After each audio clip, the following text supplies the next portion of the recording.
You are just a watchman on top of the mast, or a radar on a ship that is scanning the environment by conscious attention, looking out for trouble, or looking for food. The real you is much too complicated to think about. Supposing when you woke up in the morning, you had to switch yourself on.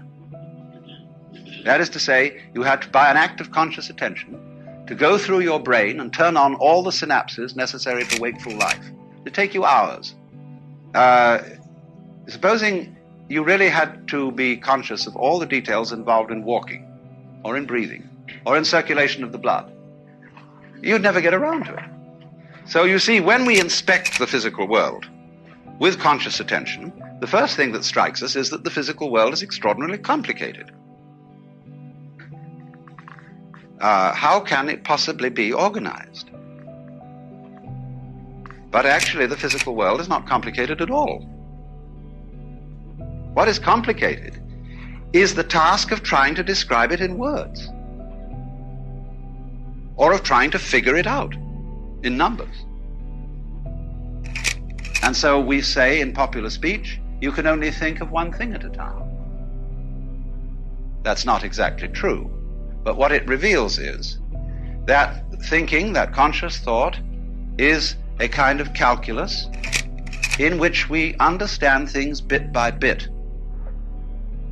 And it leads us into the superstition that things really are bits.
Now, when you eat chicken, of course, you have to bite it, and you take it in bits.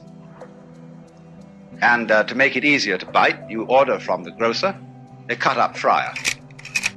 But you don't get cut-up fryers out of eggs. Because you see, although we can speak of a chicken, an egg, or a body, it is not actually a bit.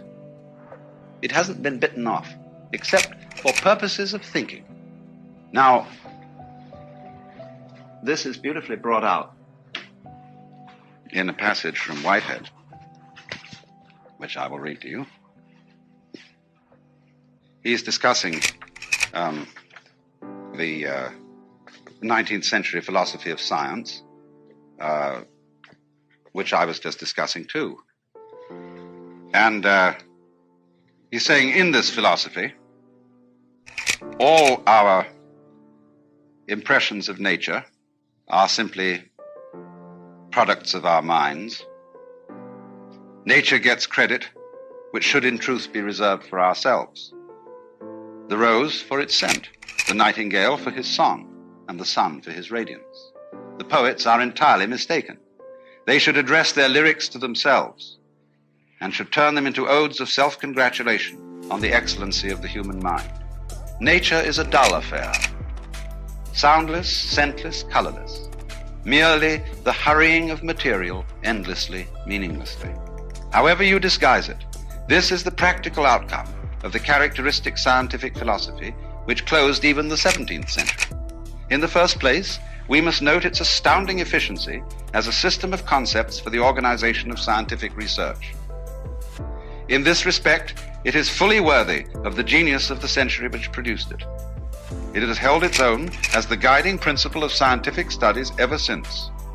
It is still reigning. Every university in the world organizes itself in accordance with it. No alternative system of organizing the pursuit of scientific truth has been suggested. It is not only reigning, but it is without a rival. And yet, it is quite unbelievable. This conception of the universe is surely framed in terms of high abstractions, and the paradox only arises because we have mistaken our abstractions for concrete realities. He calls that, you see, the fallacy of misplaced concreteness. The attribution, in other words, to our bitty way of thinking, to the world which we are biting. That is misplaced concreteness. The separations between things are abstract. They are concepts. In the same way, for example, as lines of latitude and longitude are concepts. But you never expect to trip over the equator when you cross it. And although it is something quite abstract and does not exist in nature, it's extremely useful for purposes of navigation. So in the same way, bitting and having words to describe particular events or particular wiggles in the universal pattern are very useful. But they are very dangerous when you confuse things with natural events.